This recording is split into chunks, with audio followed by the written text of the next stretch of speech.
ассалому алайкум бинандаҳои гиромӣ, барномаи иттилоотии ахборро мустақиман аз телевизиони Тоҷикистон пешкашатон мегардонем. Дар студия бо шумо ҳамрази Абдулмаҷид.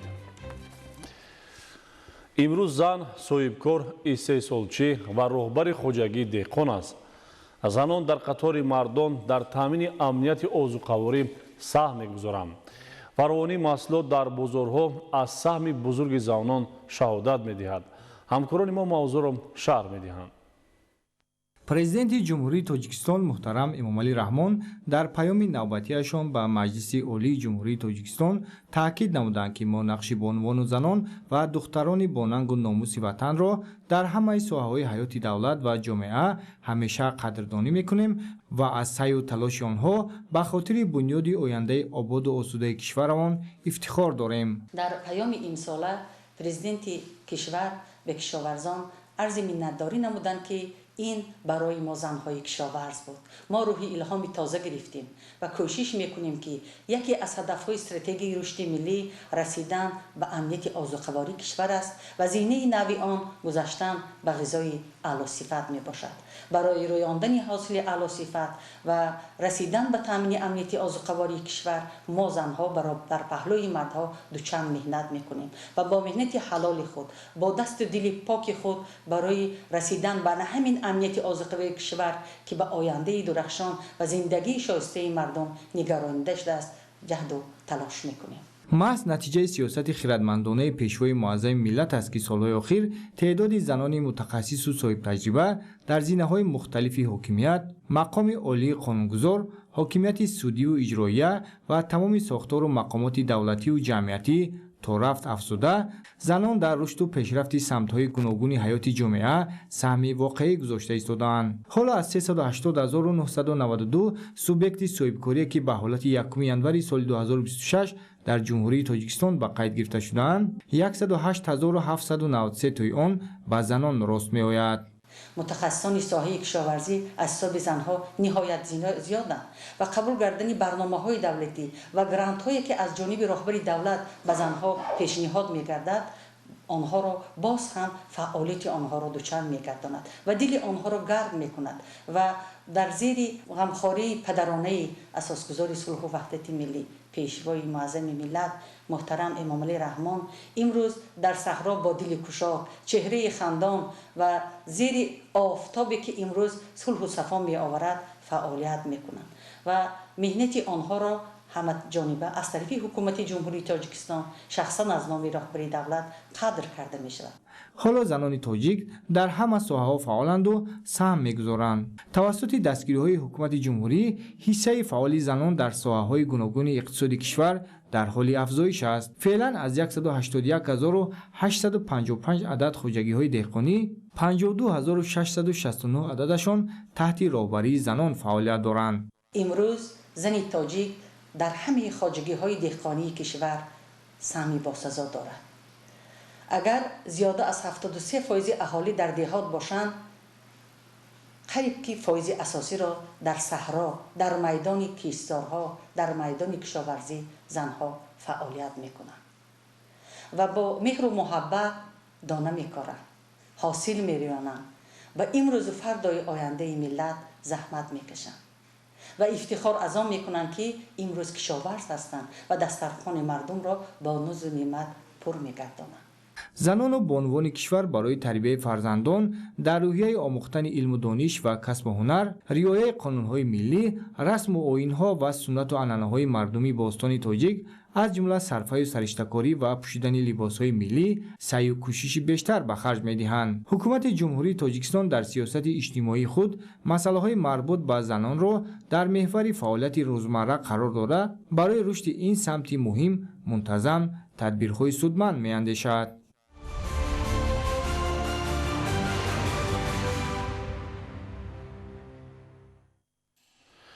имрӯз масъалаи ҳифз ва тарғиби фарҳанги миллии либоспӯшӣ яке аз мавзӯъҳои муҳим дар ҷомеа ба ҳисоб меравад. либоси миллӣ қисми ҷудонашавандаи фарҳанг ва ҳуввияти мардуми тоҷик буда, таъриху анъанаҳои ниёгонро таҷассум мекунад. бо мақсади нигоҳ доштани ин мероси фарҳангӣ дар муассисаҳои таълимӣ, марказҳои фарҳангӣ ва байни ҷавонон чорабиниҳои гуногун баргузор мегарданд. шарҳи мавзӯъ дар гузориши ҳамкорони мо. дар намоиши либосҳои гуногуни миллӣ ки дар муассисаи таҳсилоти миёнаи умумии рақами 1 шаҳри ҳисор доир шуд, куртаҳои атласу адрас, чаканҳои гулдузишуда, тоқӣ ва дигар ороишоти анъанавӣ пешниҳод карда шуданд. ҳар як либос бо нақшу нигори хоси худ таъриху фарҳанги мардуми тоҷикро инъикос мекард. иштирокчиён зикр намуданд ки чунин намоишҳо барои эҳё ва тарғиби фарҳанги миллӣ нақши муҳим доранд. ба гуфтаи онҳо либоси миллӣ на танҳо як унсури зебоӣ, балки рамзи ҳуввият ва мероси фарҳангии миллат мебошад. дар ҳафти чорабинии мазкур гулдухтарони муассисаи таълимӣ маҳорати катбонугии худро нишон дода, таомҳои миллӣ ва хӯришҳои гуногунро омода карданд. ҳамчунин аз тарафи хонандагон ва устодони муассиса суруду таронаҳои рангин пешкаш гардид. дар охир меҳмонон аз намоиш дидан карда ба ҳунару маҳорати хонандагон баҳои баланд доданд. баргузории чунин чорабиниҳо ба рушди фарҳанг ва муаррифии либосҳои миллати тоҷик дар байни насли ҷавон мусоидат менамояд.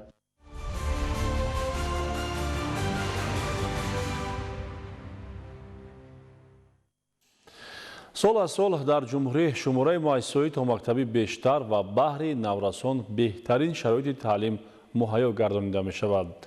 дар ноҳияи дӯстӣ 3 муассисаи томактабӣ фаъолият дошта, дар он зиёда аз 500 кӯдак ба таҳсилоти томактабӣ фаро гирифта мешаванд. гузориш дар ин хусус.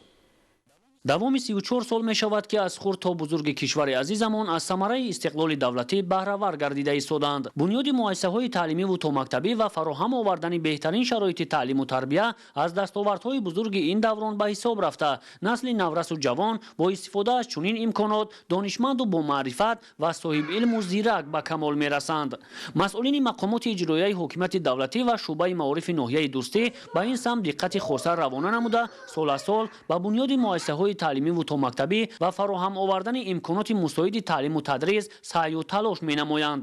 рушди таҳсилоти томактабӣ дар ноҳияи дӯстӣ хело ҳам хуб ба роҳ монда шудааст. дар муассисаҳои томактабӣ шароитҳои хубу замонавӣ ба роҳ монда шудааст. ҳамарӯза мураббияҳои томактабӣ бо кӯдакон ҳар гуна машғулиятҳо мегузаронанд ки ин ҳам барои сайқал додани дониши насли наврас мебошад. айни замон дар ноҳия 3 муассисаи таҳсилоти томактабӣ бо фарогирии зиёда аз 500 нафар кӯдак ва дар назди 40 муассисаи таълимӣ марказҳои инкишофи кӯдак бо ҷалби 4000 нафар дар умум 4800 нафарро ташкил медиҳад фаъолият менамояд. муассисаҳои томактабии ноҳия ба пуррагӣ таъмир карда шуда, дар он шароити зарурӣ баҳри таълиму тарбияи наврасон муҳайё карда шудааст. шукронаи тинҷои орумии ватан менамоем ки нисбати таҳсилоти томактабӣ таваҷҷӯҳи зиёд зоҳир менамояд.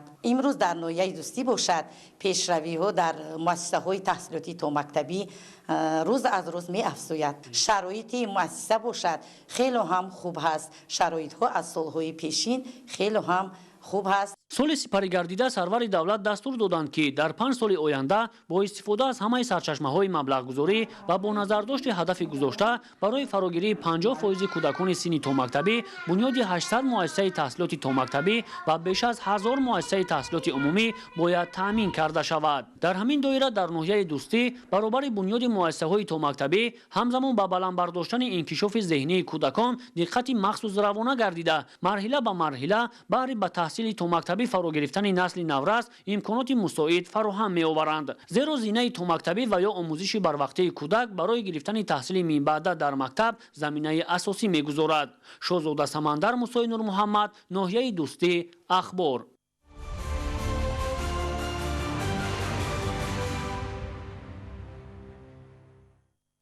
дар доираи омодагиҳо ба ҷашни 35-солагии истиқлоли давлатӣ дар ноҳияи Мастчоҳ корҳои ободониву созандагӣ вусъати тоза касб намуда, давоми солҳои 2022-2025 дар ноҳия 735 иншоот мавриди истифода қарор дода шудааст. ҳоло дар ноҳия дар наздикии 200 иншоот корҳои сохтмонӣ идома дорад ки барои беҳтар гардидани шароити кору зиндагии сокинон муҳим аст. гузориш дар ин хусус.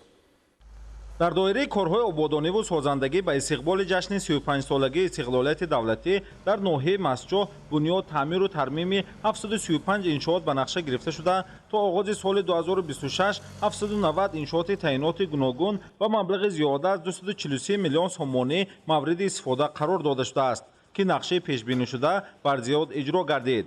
در این دوره در ساحه معارف 142 بینای و انشاءات تعمیر و نوسازی شده، همزمان 12 انشاءات در ساحه تندرستی و 19 انشاءات به ساحه صنعت و اقتصادیات راست آمده بیش از 1250 جایهای نو کاری تأسیس یافته است. بنیادکاری و سازندگی برای بهتر کردن صفت خدمت‌رسانی، امکانات‌ها جهت تعلیم و تربیت فرزندان، آبادی مرکز و جماعت دیهات زمینه می‌گذارد. تنتنه‌های بزرگ در پیشم. نخست جشن 35 سالگی استقلالیت جمهوری تاجیکستان. هر روز و هر ساعت در هر کوچه و هر محله کارهای آبادانی سازندگی رفته ایستادم. خصوصا ساختمان انشاءات‌های بزرگ در نظر است که مردم در روحیه بزرگ استقبال این جشن بزرگ را انتظارند. حالا در ناحیه مسجد ساختمان بینای بیمارخانه مرکزی با لایحه زمانوی با تخانه عبارت از 5 آشیانه برای 200 کت بستری ادامه دارد. بینای مذکور با مقصد صفتاً بهتر نمودن سطح خدمت‌رسانی طبی به اهالی از طرف اداره ساختمان اساسی مقامات اجرایی حاکمیت دولتی ولایت سوخت ساخته می شود و در رفت کارهای ساختمانی نزدیک 100 نفر بیناکاران مشغول کار می باشند. مکتب و باغچه و بیمارخانه برای مردم ضرورترین چیز است که امروز توجه اساسی به مکتب به کودکان است. ما شکر میکنیم که وطن داریم، سرور داریم، دلسوز و غمخوار داریم. امنیت مردم تامین است. ما شکرگزاریم. تاجیکستان متحد است، سرور ما غمخوار است. در حدود ناحیه بنیاد 4 مؤسسه تا مکتبی برای فراگیری 1000 نفر کودکان، بناهای مؤسسه تعلیمی برای 3100 نفر خواننده در 2 بست ادامه دارد که همه این تدبیرها در سطح بلند تشکیل نمودن شرایط تعلیم و تربیت و آموزش به خوانندگان عملی می‌گردد. حالا باز در مرکز و جماعت دیهات ناحیه مسجد از طرف صاحبکاران ساختمان مرکزهای خدمت‌رسانی، کارخانه، کارگاه‌های نو، چایخانه، مهمانخانه، پل نقلیاتگرد، تالار ورزشی ادامه دارد. در نظر است که سال روان 200 انشاءات نو در ساحه‌های مختلف بنیاد، تعمیر و نوسازی می شود که از رکن‌های مهم آبادی در محل محسوب می یابد.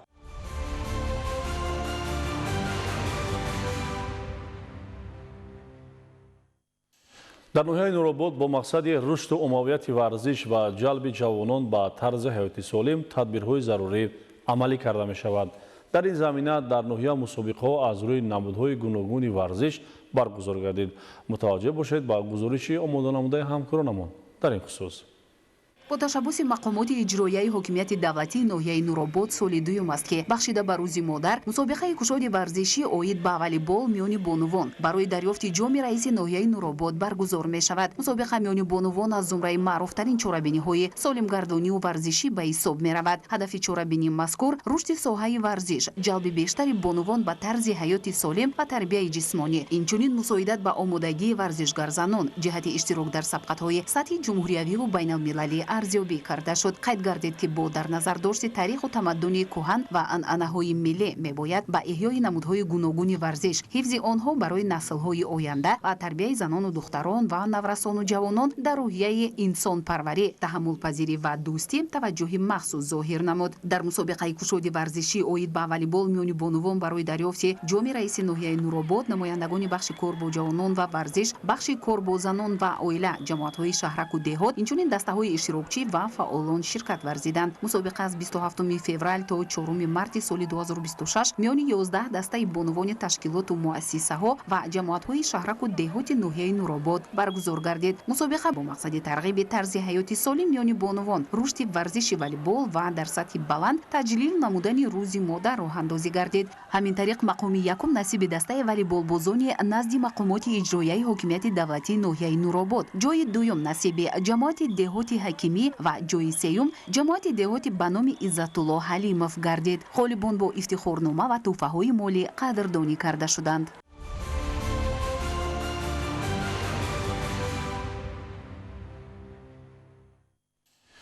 بینندگان گرامی، اکنون متوجه باشید به خبرهای خارج کشور. در صحیفه نوبتی همکارانمون شما را به خبرها از خارج کشور آشنا می‌سازم. توجه نمایید. در تبلیسی، گرجستان در یکی از بانک‌ها که برای نفقه‌خوران خدمت می‌رساند سوختار به عمل آمد. در جای حادثه 20 کارمند آتش‌نشانی برای خاموش کردن آتش فعالیت داشتند.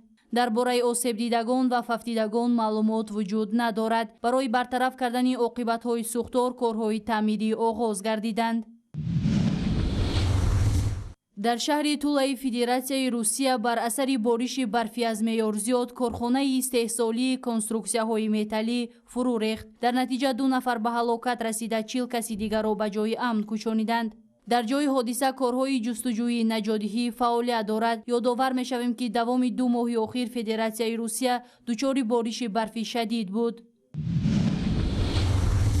корхонаи аврупоии истеҳсоли батареяҳои автомобилӣ Automotive Sales Company бо сабаби сустар шудани талабот ба мошинҳои барқӣ нақшаҳои бунёди корхонаҳои калонро дар Италия ва Олмон ба таъхир гузошт. ширкат мегӯяд ки масъалаи гузариш ба технологияҳои камхарҷ истеҳсоли батарея низ дар ҳоли омӯзиш қарор дорад. Automotive Sales Company як корхонаи муштарак байни Total Energies ва Mercedes-Benz мебошад. тибқи иттилои манбаъ, бинобар фурӯши ками мошинҳои барқӣ, ширкат метавонад то 22 миллиард евро зарар бинад.